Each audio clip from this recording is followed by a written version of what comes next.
Linda Barnes didn't look like power. Not today. Not in her worn gray slacks, scuffed flats, and the faded navy coat she'd owned since the early 2000s. Her silver-streaked hair was tied in a low bun, and her only jewelry was a modest silver bracelet once belonging to her mother. No one who saw her step out of her 2006 Toyota Camry on Rodeo Drive that afternoon could have guessed she owned the store she was walking into, let alone a multimillion-dollar jewelry empire. But that's how Linda liked it. She had built Elegance and Grit not to impress the world, but to quietly redefine it. What she didn't expect was to walk into her flagship location in Beverly Hills and be treated like a criminal. In a store she designed, by an employee she paid.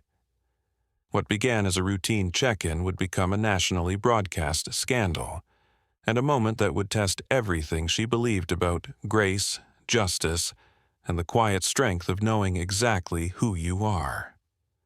Before we go any further, comment where in the world you are watching from, and make sure to subscribe, because tomorrow's story is one you don't want to miss.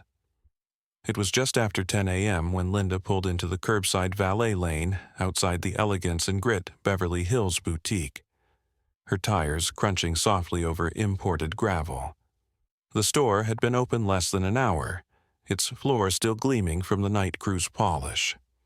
To outsiders, the storefront was yet another polished gem among the luxury facades of Rodeo Drive, set between Gucci and Hermes, with crystal window cases and softly glowing signage. But to Linda, this space held soul. She had sketched its first blueprint by hand on a diner napkin 22 years ago when she still cleaned hotel rooms to pay for gemology classes. She had agonized over every detail, the arch of the door frame, the chandelier cut, even the music tempo. It wasn't just a store, it was a statement. That beauty belonged to everyone, not just the wealthy, white, or well-dressed. That morning, she didn't bring her driver. No advance call, no board alerts, that's how she did it. Twice a month, she chose one location at random and walked in as a mystery shopper. Not to catch people doing wrong, but to see who was doing right when no one was watching. Today was Beverly Hills' turn, the crown jewel. She stepped inside, inhaling the familiar scent of jasmine and polished marble. The climate was precisely calibrated at 72 degrees Fahrenheit. Classical music, Chopin, if she wasn't mistaken, played softly in the background. It should have been perfect. But within seconds, Linda noticed something was off. Not the decor, the new seasonal showcase looked impeccable, but the feeling in the room. Cold, off balance. The staff's eyes slid over her without recognition or welcome. No one approached, no one smiled. And then, from across the store, the manager appeared. Heather Collins, 41, bleached blonde, crisp cream blouse, pearls like buttons. Heather moved like she was born on horseback and never left the country club. Linda had met her once during onboarding. A polite handshake, a thin smile. But she doubted Heather remembered her. And judging by the tight smile that formed as she approached, Linda could see exactly what Heather did remember. Stereotypes. The kind you hide behind polite tones and coded language.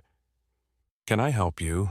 Heather asked, chin slightly raised, voice dipped in the saccharine frost. "Yes," Linda replied warmly. "I'd like to view the Elysian collection." For a split second, Heather froze. Then she tilted her head. "Oh," she said slowly.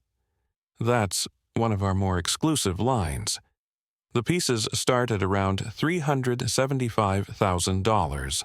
Linda kept her expression neutral. She'd heard this song before, and in her experience, the next verse would be worse. Still, she offered Heather a small smile and repeated, "I'd still like to see them." Heather didn't move. Instead, she blinked once, as if recalibrating. "May I ask the occasion?" she pressed. "Is this a gift or something you're just curious about?" That was the moment Linda felt it. Not a question, but a test. A gentle push meant to redirect her to the fashion case in the back, the $99 necklaces behind plexiglass, the place where people like her were expected to stay. Outside, the sun blazed on luxury vehicles and polished shoes. Inside, the air began to tighten. Linda glanced toward the showcase where the Elysian Necklace lay. She didn't see jewelry. She saw a test of dignity. And if Heather thought Linda Barnes would fail it quietly, she was in for a revelation that would shatter every assumption she'd made the moment Linda walked through that door. This wasn't just a visit. This was the beginning of a reckoning. The quiet chill in the room deepened as Linda Barnes stepped farther into the boutique. She paused for a moment near the central display, letting her eyes adjust to the lighting she herself had commissioned years ago. Soft gold-toned LEDs designed to make every gemstone look like it was born from starlight. It still did. The diamonds sparkled. The velvet glistened. The store itself remained flawless. The people inside it, not so much. Heather Collins had resumed her position at the front, her eyes narrowing slightly as Linda drifted closer to the Elysian Collection showcase, the boutique's most prized installation. Inside, the sleek glass case lay over a dozen rare and exquisite pieces. Colombian emerald pendants, flawless cushion-cut diamonds, and the crown itself, the Elysian Necklace, a 16-carat cushion-cut pink diamond set in a platinum lattice so intricate it had taken 6 artisans 9 months to complete. Linda knew the story behind every stone, every prong. She had sourced the centerpiece diamond herself on a blistering day in Sri Lanka. But none of that mattered now. At least, not to Heather. The manager remained a short distance away, arms crossed subtly, watching Linda as if trying to decide whether to intervene again, or simply wait for her to move along. Linda had known women like Heather her entire life.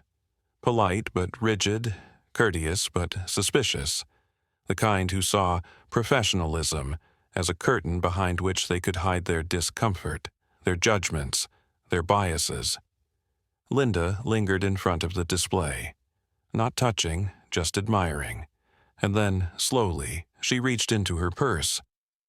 Not for money, but for the glasses she needed to read the fine etching on a bracelet's tag. That small movement triggered something.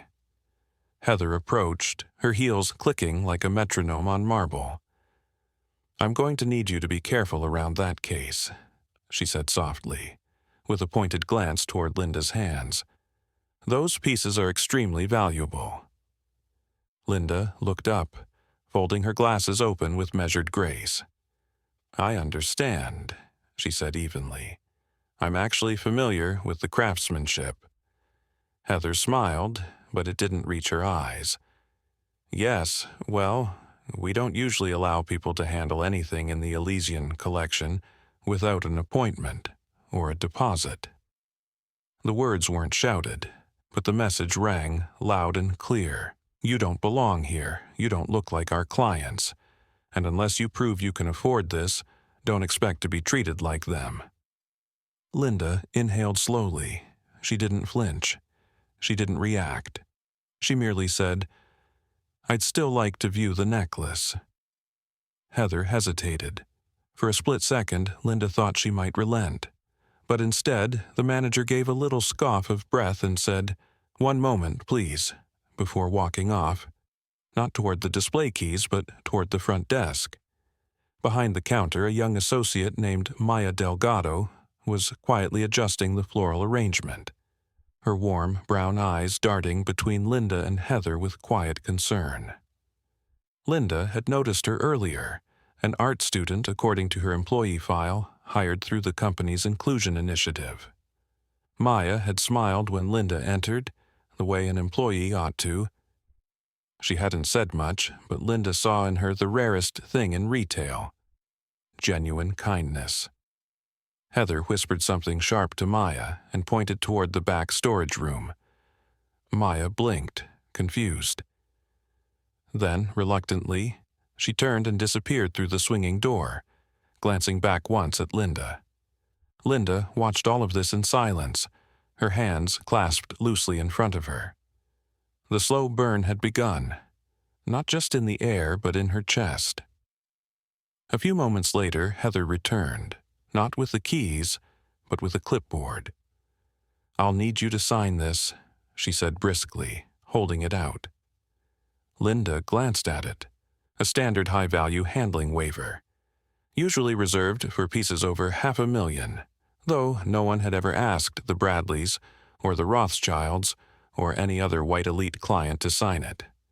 Linda raised an eyebrow. "Is this policy for all customers?" Heather didn't blink.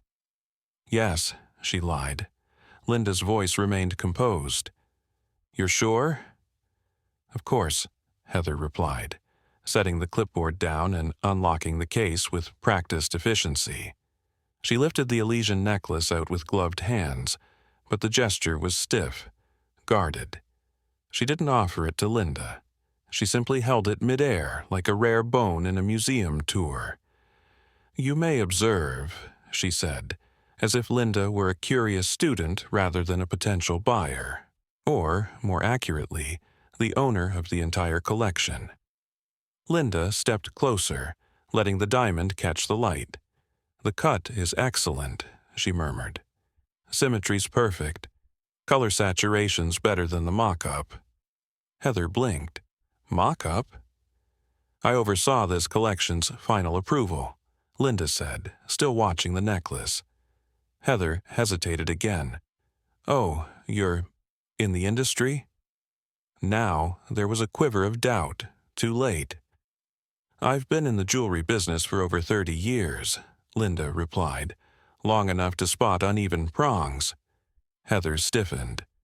"Our jewelers are world-class." "I'm sure they are," Linda said, still calm. "But there's a slight misalignment here, left side. See it?" Heather leaned in. She looked. And to her credit, she saw it. Her jaw tightened. That should have been the moment she realized who she was talking to. It should have been the moment she reconsidered her assumptions. Instead, it was the moment her resentment hardened. Before Linda could say anything else, the Bradleys entered. They made an entrance like they always did, sun-kissed, tailored, talking loudly about a gala. Heather lit up like Christmas. She handed the necklace back to Maya, who had just returned, and rushed over. "Mr. and Mrs. Bradley," she called. "How lovely to see you again." Linda stepped back, not wanting to interrupt. But as she stood silently by the case, she overheard everything. "We just got in some new tanzanite pieces," Heather cooed, already offering them plush seats and a glass of chilled rosé. "Sorry for the delay. We get all kinds wandering in here lately." Linda's stomach turned. The phrase hit like a slap. All kinds. It was a euphemism as old as segregation. Maya glanced toward Linda, visibly uncomfortable.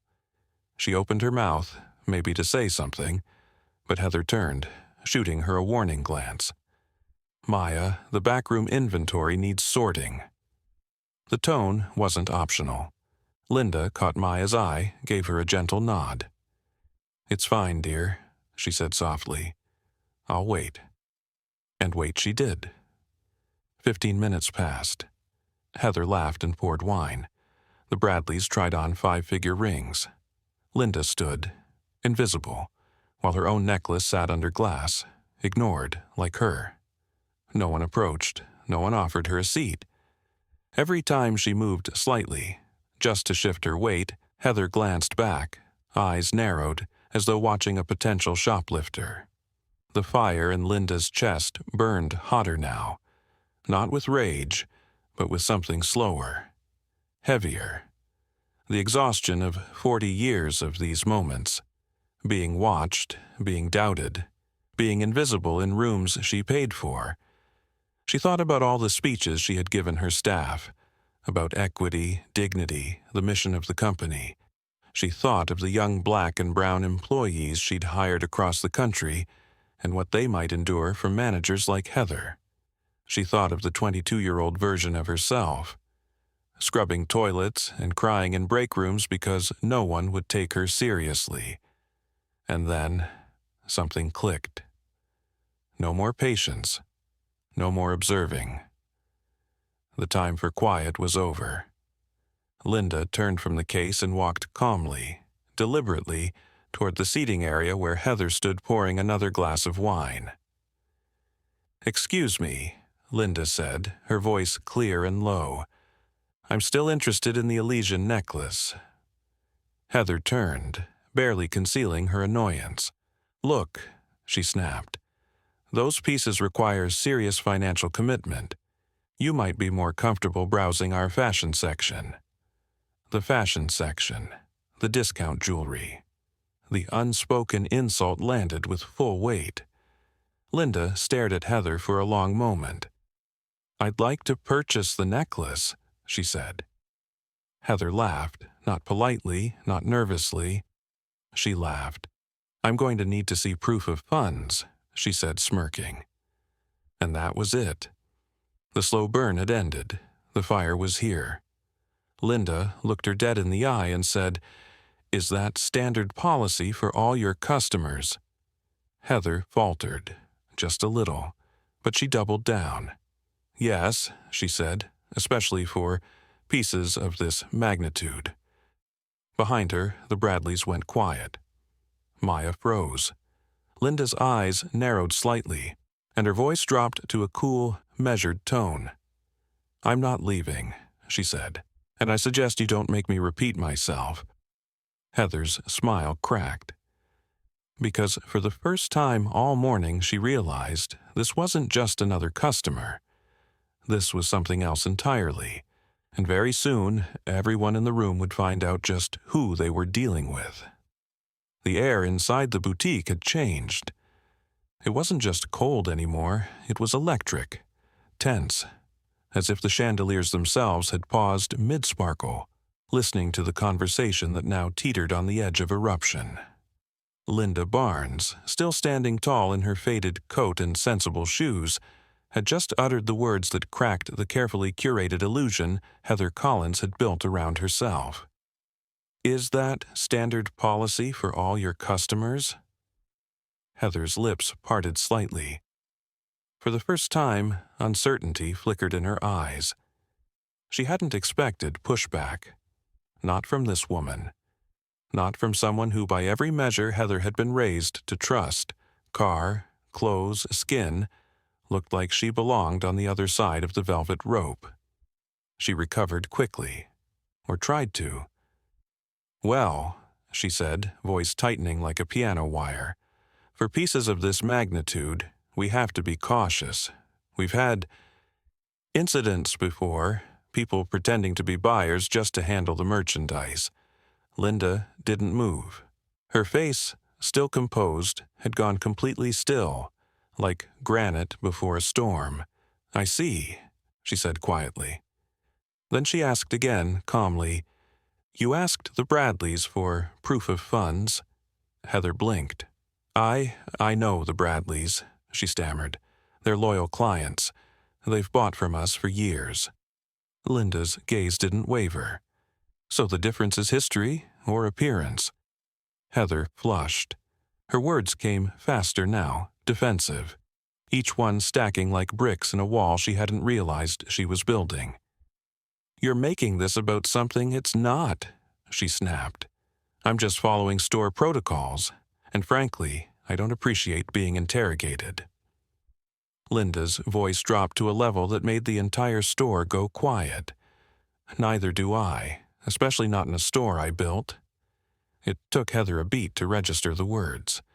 She blinked again. "What did you just say?" "I said," Linda repeated, "I built this store." Laughter, sharp, dismissive, escaped Heather's throat. It wasn't just disbelief, it was ridicule. "This store belongs to Elegance and Grit," Heather said, as if correcting a child. Not, whoever you are. A few customers had stopped browsing. One of them, a teenage girl with a smartphone already raised, had started filming. Linda straightened, drawing herself to her full 5'9" frame, her spine set like steel.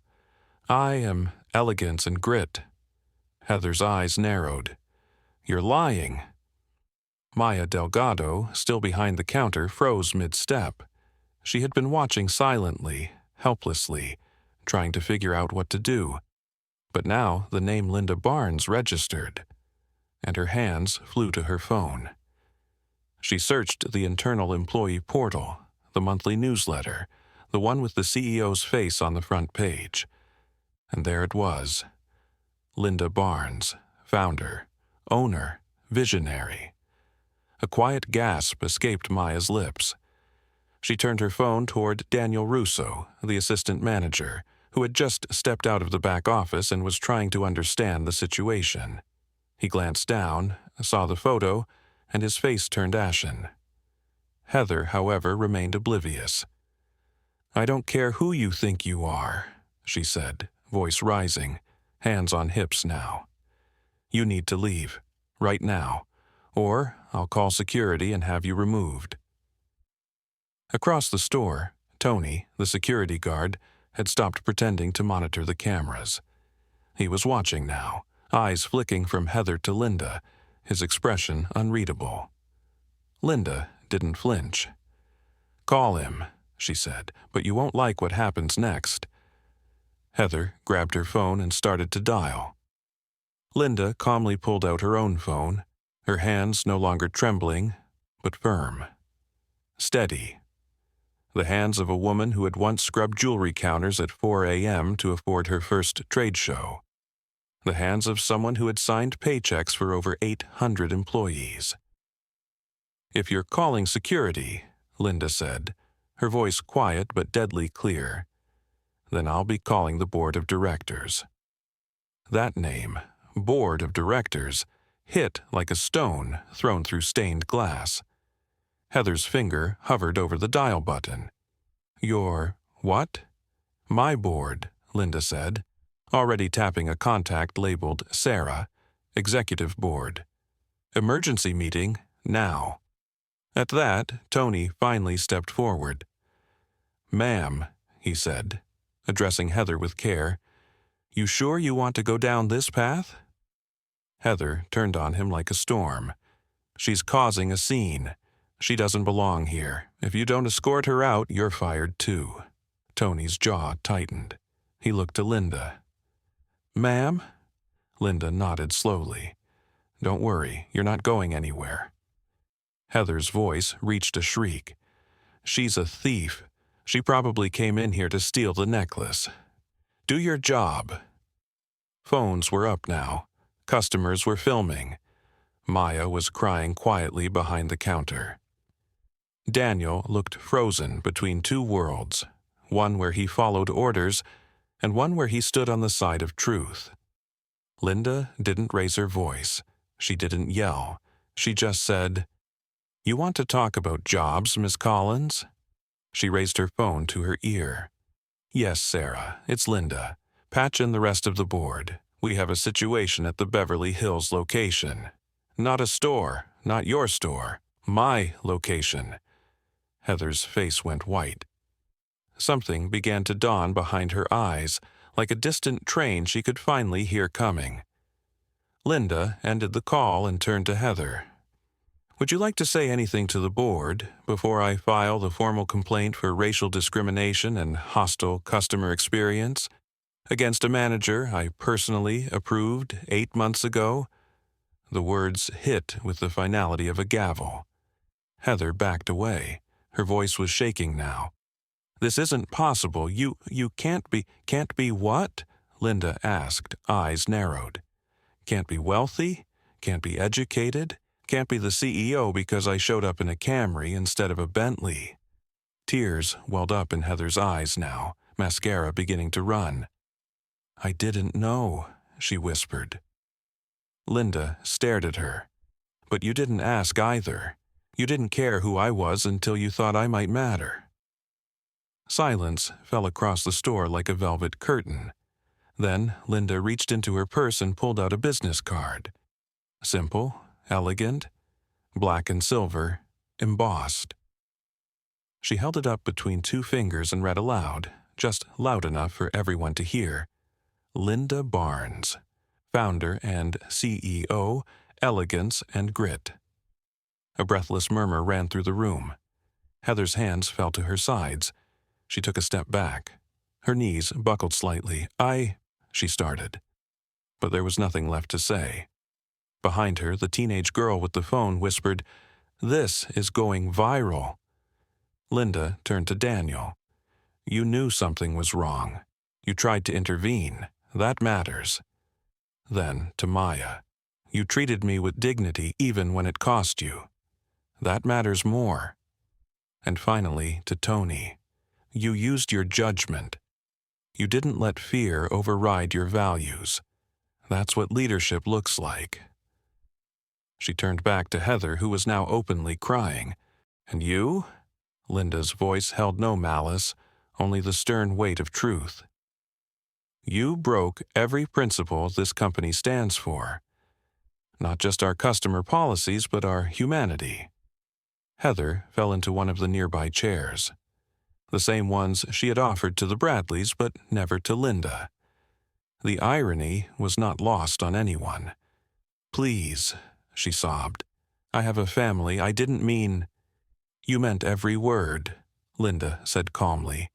"Every assumption, every decision." Tony stepped closer, offering Heather a tissue. She didn't take it. Linda walked to the center of the store and turned to the employees. "This company was never just about diamonds. It's about people. We don't tolerate discrimination. Not in whispers, not in shadows, and certainly not in daylight." Then she looked at Heather one last time. "Clear your desk." And just like that, the mask was gone. What remained was truth, raw and public, and it was time for the consequences to begin. The store was still echoing with Heather Collins's outburst when Linda Barnes slipped her phone calmly back into her purse. Her voice hadn't risen, not once. Yet somehow it had commanded the entire room like thunder in a church. No screaming, no chaos, just authority. The quiet, unmistakable kind born from decades of resilience. And yet, in that moment, it wasn't Linda's power that held the room hostage. It was her silence. Everyone, customers, employees, even the chandeliers, it seemed, was waiting to see what would happen next. Heather sat slumped in the very velvet chair she had offered so graciously to the Bradleys just 15 minutes earlier. Her face was pale, her eyeliner smudged, and her hands shook as she stared at the business card she had nearly laughed at moments ago. The card that now felt like a signed verdict. Across the room, Daniel Russo, the assistant manager, stood stiffly beside Maya Delgado, both still frozen from the emotional whiplash. Daniel's jaw tightened with guilt and disbelief. Maya looked like she wanted to cry. Not just for herself, or even Linda, but for every quiet injustice she had seen pass unchallenged, in that very store, under that very manager. And then came the sound no one expected. A slow, steady clap. It came from the far end of the showroom, from a sharply dressed man in his late 60s, gray hair combed back, wedding band glinting under the crystal lights. His wife sat beside him, equally stunned, a string of pearls draped around her neck like a question mark. He rose as he clapped, not mockingly, not sarcastically, but with reverence. "That," he said with the gravity of a judge, "was one of the most powerful things I've ever seen in a retail space, or anywhere." Other customers joined in, slowly at first. Some clapped, some nodded. One elderly black woman near the back wiped her eyes. Linda didn't acknowledge the applause. Not yet. Instead, she turned to face Heather again. "You said I didn't belong here," she said. her voice low but crystalline. "You said I didn't look like someone who could afford what I designed with my own hands. You dismissed me. You humiliated me, in front of your staff, in front of customers, in my own store." Heather opened her mouth. Nothing came out. Linda's eyes narrowed, her expression unreadable. Then she took one step forward, not threateningly, but deliberately. "There was a time when women like me couldn't even walk into a store like this. Couldn't try things on. Couldn't be trusted to stand near glass.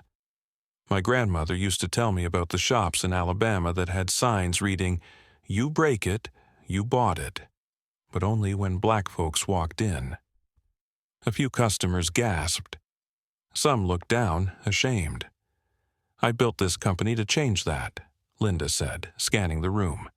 "I built it so people who look like me could walk into a luxury boutique and be treated like royalty, not criminals."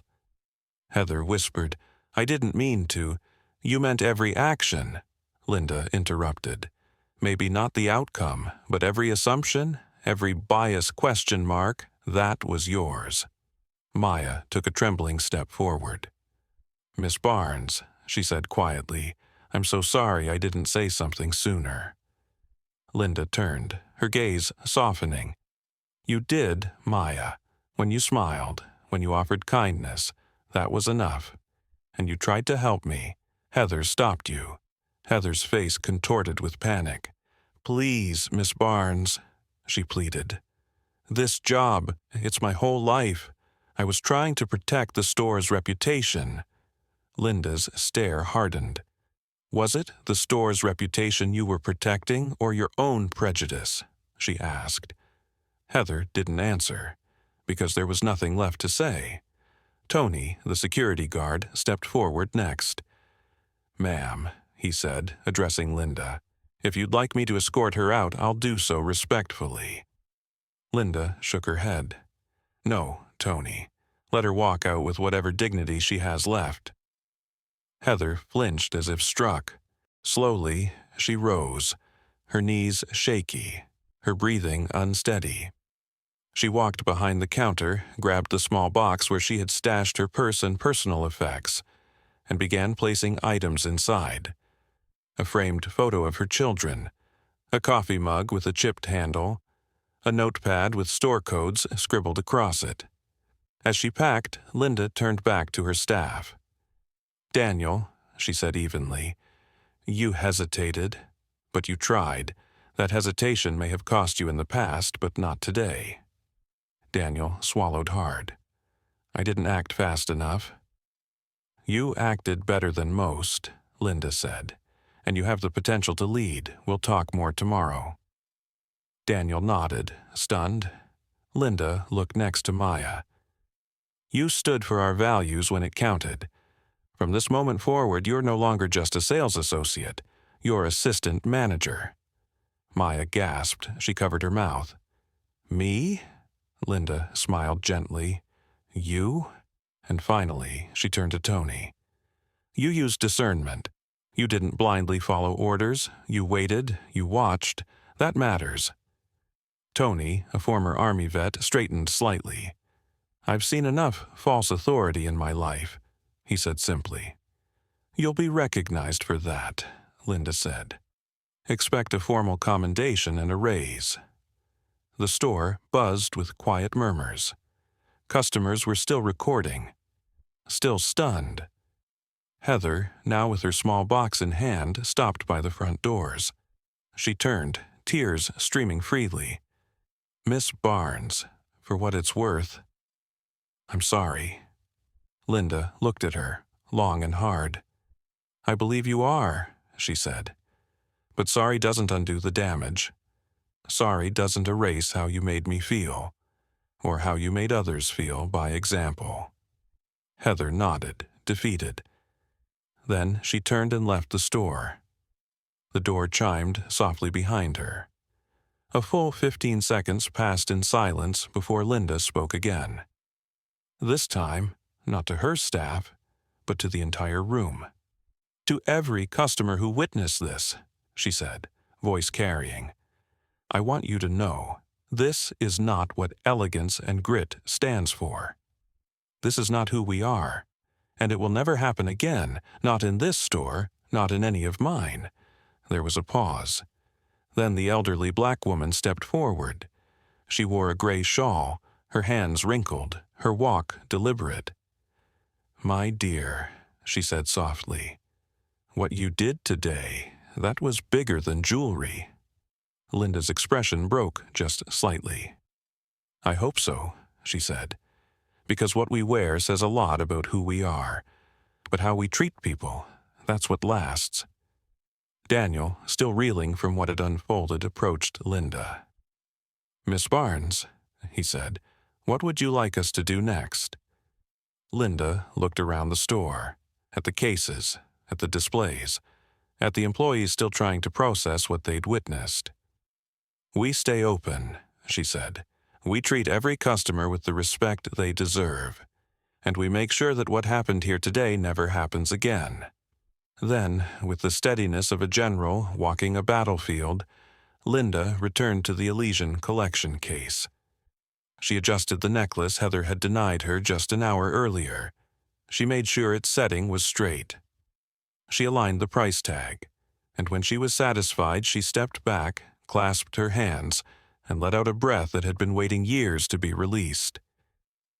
In that moment, the world hadn't just watched a woman correct a store. They had witnessed her reclaim it. Not with revenge, not with rage, but with truth. And truth, when spoken firmly, can shift mountains.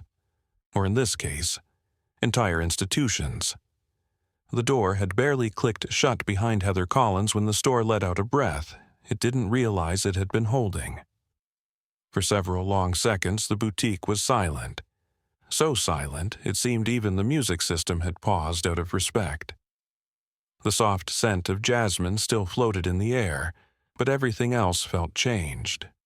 And in a way, it had been. Something had shifted in that space, in the eyes of those who stood within it.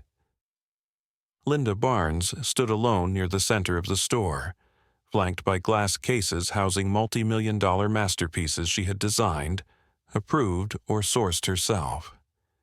She wasn't wearing a designer suit, she wasn't draped in diamonds, there was no bodyguard, no entourage, no press agent at her side. And yet, she carried more presence than anyone in Beverly Hills. She turned slowly toward her staff, her gaze resting first on Daniel Russo, the assistant manager who had tried, late but not too late, to speak up. His posture was upright now, respectful, alert. He had just witnessed the collapse of a career and the rise of a truth he could no longer deny. Linda gave him a small nod. "You okay?" Daniel swallowed hard. "Yes, ma'am." She turned next to Maya Delgado, who still looked as though she'd seen a ghost, her hands trembling slightly at her sides. Her eyes were red but dry. The kind of dry that came from having swallowed too many injustices and finally watching one come undone. "You stood your ground," Linda said gently. "That matters." Maya lowered her head in gratitude. Then Linda addressed the room, not just the staff, but the remaining customers, still present, still watching. Many had put their phones away out of respect. Some hadn't. Either way, none of them were pretending to shop anymore. "I imagine," Linda began slowly, "this wasn't what any of you expected when you walked in today." Soft laughter rippled, more nervous than amused. She smiled, but it didn't quite reach her eyes. "Me either." A pause. "Let me tell you a story," she continued, her voice steady, her tone warmer now. More like a grandmother recounting a memory than a CEO addressing a staff meeting. 23 years ago, I walked into a jewelry store not too far from here. I had saved up for months to buy my mother a pair of pearl earrings. I was working nights, cleaning offices. I still had bleach on my hands.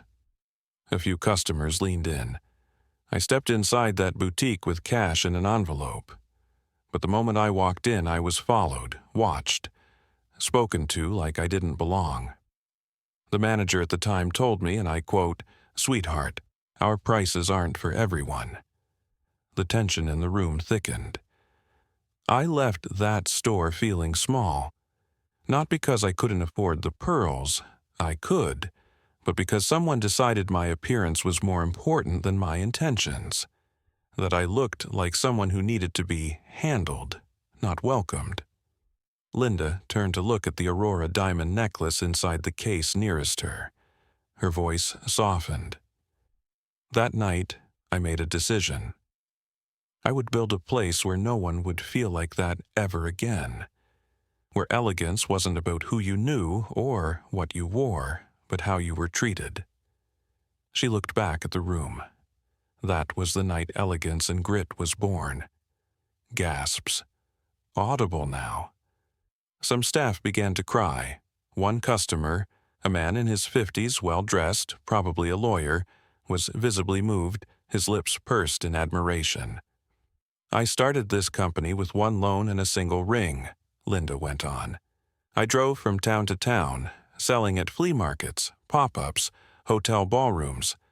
Some days I made nothing. Some nights I cried until sunrise, but I kept going, because I knew what I was building mattered."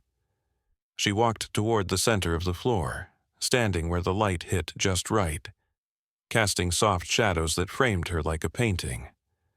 "I now oversee 52 stores in 19 states.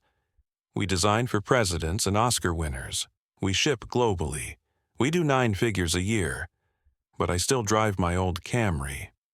Not because I can't afford better, but because I remember what it felt like to be seen as less." Then she paused and held up the bracelet on her wrist. Simple, silver, slightly tarnished. "This was my mother's," she said. "She wore it to church, to her housekeeping jobs, to the hospital when she had cancer. I wear it to remind myself where I come from." One customer clutched their chest, overcome. Linda's voice changed then, not louder, but stronger. "So, when I walked into this store today and was treated like a nuisance, a threat, or a liar, it wasn't just an insult to me. It was an insult to everything this company was built to fight against." She looked toward the empty spot where Heather had sat, and that kind of behavior doesn't deserve a second chance. Silence. Then, slowly, Daniel stepped forward. "Miss Barnes," he said, voice steady, "I've been with this company 4 years. I know our mission. I've read your memos, but today, I saw what that mission looks like." Linda looked at him, measuring. "Do you think you can lead this store?" Daniel hesitated. Then, with quiet resolve, "Yes, ma'am." "You're the manager now," Linda said, "effective immediately." His eyes widened. Linda turned to Maya. "You're promoted as well, assistant manager." Maya clapped a hand over her mouth. "And Tony," she said, calling to the security guard, who had stood respectfully at the perimeter the entire time. "You're getting a commendation and a raise." Tony blinked. "You don't need to. You made the right call when it counted," she said. "That's how you build a culture worth preserving." And then she turned to the customers, most of whom were still watching, riveted. "I don't know what brought you in today," she said, "but if it was jewelry, I hope we can still serve you. If it was curiosity, I hope you leave with understanding. And if it was just chance, maybe it wasn't chance at all." An older gentleman stepped forward, a silver-haired man in a tan blazer. "Ma'am," he said respectfully, "I came in to buy an anniversary gift for my wife. I think I've just found it." He wasn't pointing to a ring. He was pointing to the experience, to the standard, to the reminder that real power wears no uniform. It isn't always dressed in silk or gold. Sometimes it walks through the door in scuffed shoes and carries the authority of lived experience and uncompromising dignity. Linda nodded. She turned to her staff one last time. "We go back to work now," she said, "but not the way we were. We move forward, better, stronger, clearer." The boutique buzzed again, not with panic but with purpose. Phones lowered. Conversations resumed. And in the back of the store, as Linda quietly straightened a display just slightly off kilter, no one missed the metaphor. A crooked situation had just been made right. With grace, with resolve, and with the quiet fire of a woman who never forgot where she came from, but made damn sure everyone else knew where she stood. The boutique hadn't felt this alive in years, not bustling, not chaotic. Alive. Like something old and stagnant had finally been shaken loose, and in its place came oxygen, clean, cutting, and undeniable. Linda Barnes remained near the front, hands folded neatly, face calm but unreadable. Around her, the boutique floor had returned to motion, but it wasn't the usual rhythm of polite shopping and whispered transactions. No, this was different. Customers spoke in low tones, casting glances at her with a mixture of reverence and awe. Some still filmed with trembling hands. Others had stopped entirely, silenced not by fear but by respect. The woman they had just seen was not only a business owner, not only a leader, but a living symbol of something rarer than diamonds. Dignity in the face of prejudice. And now, the consequences were unfolding in real time, swift, visible, and irreversible. Tony, the security guard, stood by the entrance, watching the front sidewalk where Heather Collins had vanished just 10 minutes earlier. The late-morning Beverly Hills sunlight poured in through the glass doors, but Tony wasn't basking in it. He was on edge, though not with fear, with alertness, with duty. He turned when Linda addressed him directly. "Tony, I need you to call building security and have them change the store's access codes. Heather's clearance ends today." "Yes, ma'am," he replied without hesitation. His voice, once casual, now held crispness. Military-like, respectful. "And once that's done," Linda added, "please escort her personnel box to the HR office. We'll have someone contact her with formal paperwork." Tony nodded again, already moving. No questions, no confusion, just execution. Because when leadership is clear, action becomes simple. Behind the counter, Daniel Russo, newly named store manager, was making phone calls. His hand still trembled slightly as he juggled the landline and his earpiece, contacting corporate HR, initiating a termination protocol, reporting the incident to internal compliance. He had never been put in a situation like this. Not during his 4 years with the company. Not ever. But Linda had entrusted him with the responsibility, and in this moment he realized something profound. He would not fail her. Maya Delgado, now officially assistant manager, had stepped away from the counter and into the back room to gather the staff. When she returned a few minutes later, she brought with her 2 part-time associates, both in their 20s, and a senior inventory specialist named Carla. Their faces were pow. They had all heard the story by now. Whispers had traveled faster than any group chat. Linda Barnes, the CEO. The woman who had been mistaken for a threat in her own flagship location. They stood in a small cluster, unsure whether to speak. Maya gestured for them to sit at the consultation table. Linda approached them quietly. "I know this morning was unexpected," she said. Her tone wasn't sharp. It was soft, measured, but it carried weight, the kind of weight that settles deep in the chest. "I want you to know that what happened here wasn't just about one person's mistake. It was about a culture that allowed silence to speak louder than action." No one interrupted. No one dared. Linda continued, "Each of you will be asked to provide statements. Not just about what you saw, but about what you felt, what you've noticed, about how leadership has behaved. Because today we start over. One of the associates, a young white woman named Brittany, spoke up timidly. I've seen Heather do this before. Not to this level, but she treated other customers differently, especially anyone who looked, well, off-brand. Her voice cracked. I should have said something. Linda offered a nod. You can't change yesterday, but you can speak truth today, and that matters. The room was silent again, not out of fear, this time out of collective realization. At the front of the store, the Bradleys, once treated like royalty, now reduced to passive observers, were gathering their things quietly. Mrs. Bradley approached Linda slowly. She was in her late 60s with pearl earrings and a delicate, practiced grace, but there was shame in her eyes now. Miss Barnes, she said gently, I'm so sorry. Linda looked at her. For what? She asked, not unkindly. For not noticing, for not questioning, for letting her speak the way she did right in front of us. Linda gave a small, weary smile. Sometimes silence is louder than words, she replied, but recognizing it is the first step toward breaking it. Mr. Bradley cleared his throat. We'd still like to purchase the tanzanite pendant, if that's still acceptable. Of course, Linda said. We'll ring you up shortly, and thank you for staying. They nodded, respectful now, humbled.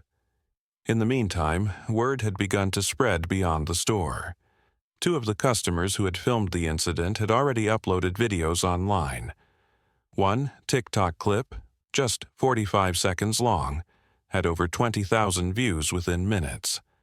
On Twitter, the hashtag number Elegance Grit was trending regionally. Linda's executive assistant, Simone, called her cell. Linda stepped away to take it. Simone, she said calmly, I assume you've seen the footage. Seen it? I've had 3 news outlets call in 10 minutes. Local press, 1 from the Times. Let them report it, Linda replied. We won't hide from this. Simone paused. What should I tell them? Tell them the truth. A senior manager acted against company values. She was terminated immediately. The store remained open. Customers were treated with dignity, and leadership responded in person. Simone exhaled. Yes, ma'am. And draft a statement for the press. We'll release it by 6 p.m. As Linda hung up, Maya approached, holding a glass of water. Ma'am, she said, I thought you might need this. Linda smiled, grateful. You've had a morning, too. I still can't believe it, Maya said, eyes wide. You didn't even raise your voice. I didn't need to, Linda said. Power doesn't have to shout. It just has to stand still long enough for people to see it. Maya stared at her, awed. Then she asked quietly, Do you ever get tired of fighting it? Linda paused. All the time, she said honestly. But I didn't build this place so I could rest. I built it so others like us wouldn't have to fight as much. That's the difference. Maya's eyes brimmed with tears. Thank you for not walking away, she said. I almost did, Linda confessed. But something stopped me. What? A crooked display case, she said with a chuckle. Reminded me nothing ever fixes itself unless someone decides to fix it. They both laughed softly. As afternoon approached, the store had returned to its normal flow. Customers resumed shopping. Daniel oversaw staff rotations.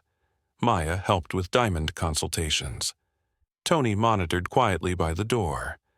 But everything felt cleaner, lighter, like a storm had passed, and left clarity in its wake. Linda stepped once more to the front of the boutique. She looked at the floor, the fixtures, the marble she'd chosen herself. She looked around at the people. Some were new, some had been there all along. But for the first time in a long while, the store didn't just reflect her aesthetic. It reflected her values.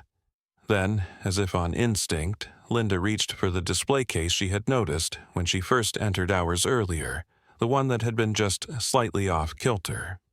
She adjusted it, just an inch, perfectly straight, symbolic, and very, very intentional. Justice, when delivered swiftly and with dignity, isn't revenge, it's restoration.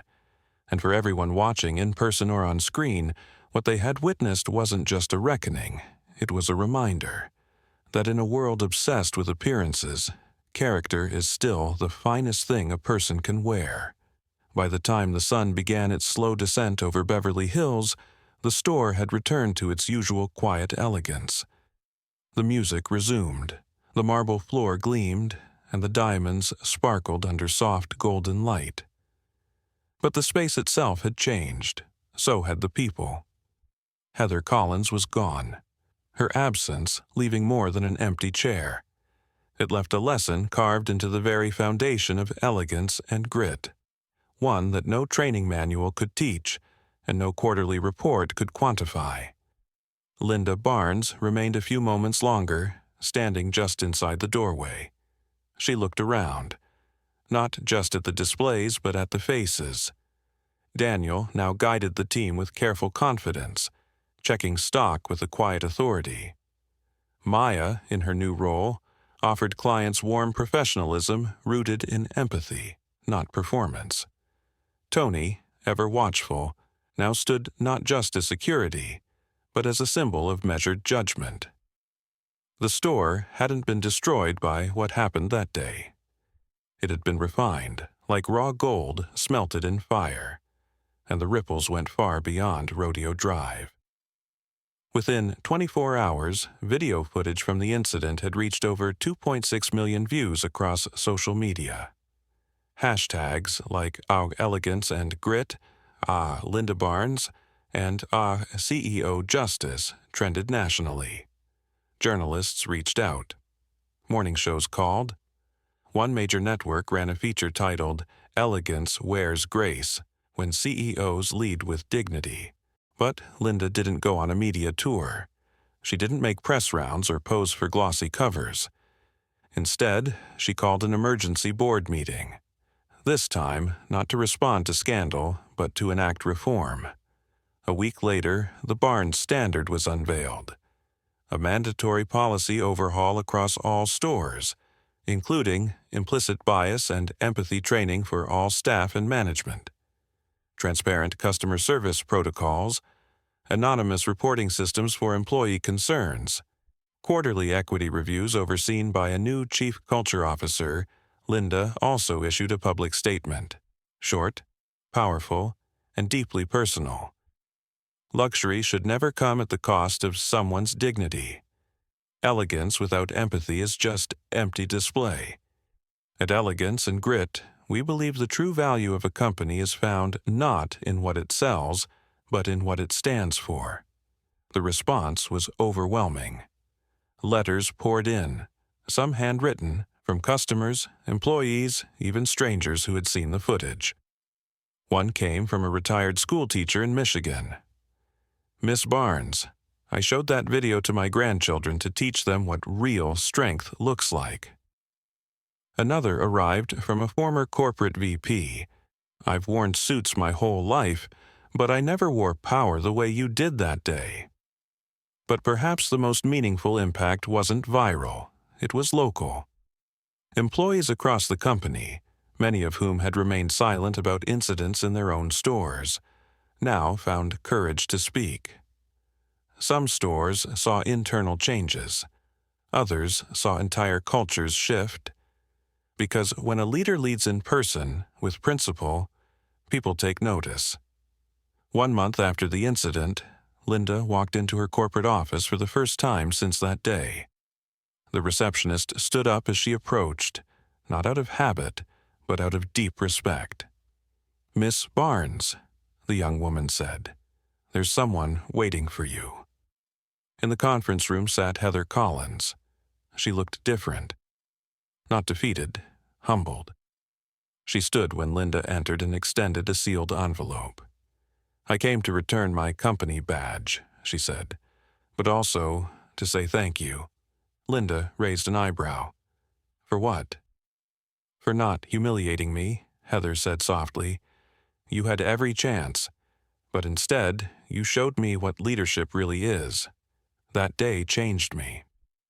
Linda didn't offer immediate forgiveness, but she did nod. Because change, real change, begins with truth. And sometimes even the most painful lessons leave space for growth.